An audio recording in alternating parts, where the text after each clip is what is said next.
Hi, I'm Dr. Kelly Wallace with Catawba Heights Animal Hospital, here to answer some questions about dogs and their vaccinations. How do vaccines impact the health and well-being of dogs?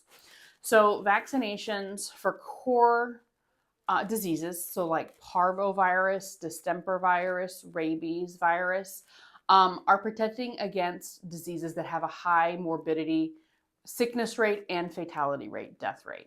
Canine parvovirus has a high fatality rate, and those that do survive, it is a very expensive um, virus disease to treat, and it can have lifelong effects on the pet, affecting their growth, because a lot of times it affects puppies. It can affect their growth. It can affect socialization because they're very sick during that critical socialization period. It can have lasting effects on the body. So, if they're really dehydrated and they don't seek care, it could affect their kidneys. It could affect their immune system. So, getting your pet vaccinated against very highly contagious, highly infectious and viruses and bacteria that can have a high death rate is crucial to your pet leading a very healthy life. Are vaccinations required by law? The only vaccine required by law is rabies. Rabies is a nearly 100% fatality rate in any mammal. So it is required by law to help protect the human population from the virus. We do have active rabies in our area. We frequently will see raccoons that come up positive, bats, foxes, that kind of thing. So we do see it in our area, and it is imperative that you stay on top of your pet's rabies vaccinations. Does my dog's lifestyle factor into vaccines? My veterinarian will recommend yes.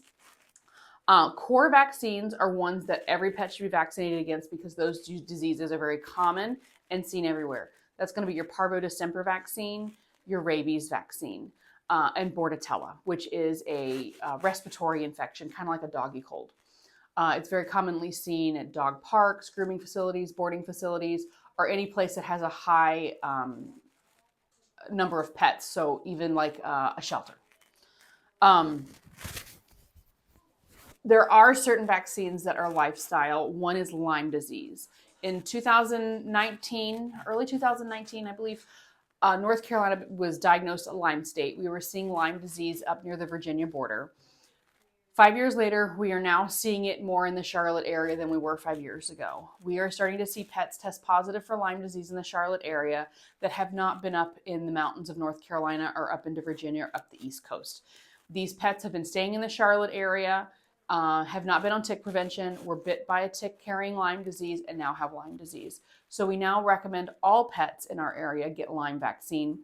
We really recommend it for anybody that goes up into the mountains because it is quite frequently found in the mountains of North Carolina now, up in the Boone, Asheville, on north areas. So if you're going to go hiking, absolutely 100% recommend that your pet receive the Lyme vaccine, which is an initial series of 2, a vaccination, then a booster in 3 weeks, and then it's given annually. There's another one called leptospirosis, which is still considered optional, but is moving more towards being recommended as a core vaccine. It is a bacteria found throughout the South that affects the liver and kidneys of dogs and is highly contagious to humans and can be fatal to dogs and humans and cats as well, if cats contract it. We are seeing it more and more because of urban sprawl. These old farms have now been sold off. People are building on them, and the bacteria are carried by rodents. So anywhere there could be rats, mice, any rodents of any type, you can see the bacteria. The most common dog we see with leptospirosis today are going to be your small breed dogs because they're out and about. People take them for walks. People, because of urban sprawl, are moving out of the cities into homes. 10, 20 years ago, the most common dog we saw was hunting dogs. We don't see that anymore. So we do recommend leptospirosis to all pets because it can be fatal and humans can catch it as well. How soon should I get my dog vaccinated? If your dog is over 6 weeks of age, it should be vaccinated. So if your dog is not vaccinated or under vaccinated, did not complete its initial series, or time has passed from its booster, please call your veterinarian and schedule an appointment. Do I really need to avoid socializing my puppy with other dogs until they're fully vaccinated? Yes. It takes a minimum of 2 parvo vaccines after the dog is 12 weeks old to have immunity against parvovirus that's highly contagious and has a high fatality rate. So much like a human baby, we don't take them to church right away. We don't take them to parks, friends' houses right away in that newborn stage because they haven't been fully vaccinated and they're very susceptible. We treat puppies the same way. They should be kept at home around pets that you know are fully vaccinated and not taken to public places because we don't know who's been there, what viruses they potentially have and have left in the area. And until they're fully vaccinated, they're at risk for catching those diseases.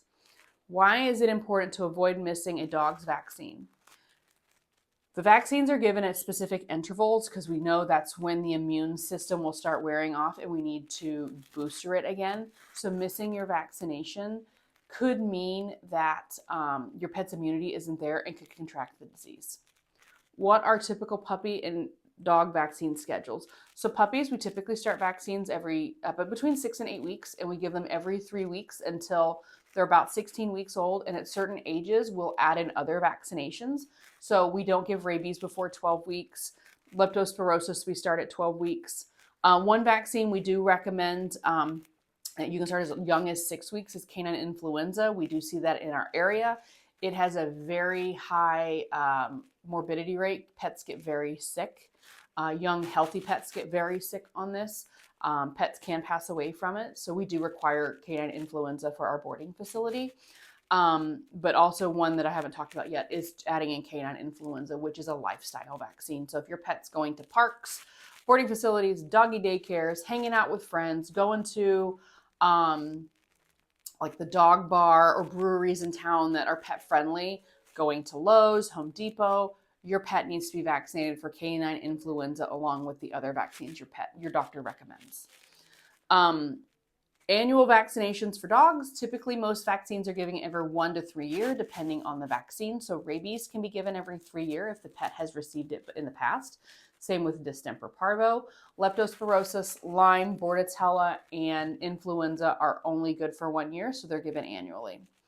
What diseases are prevented by vaccines? So parainfluenza, which is a very mild respiratory infection. Coronavirus, which causes diarrhea in puppies and kittens. Kennel cough, which is Bordetella. Leptospirosis, we've already talked about. Lyme disease as well. Parvovirus, rabies, canine influenza. And another one that we can give is an injection. It's not really a vaccine, but an injection once a year can prevent heartworm disease. If you have any questions regarding vaccines, please give us a call at 704-827-0616. Thank you.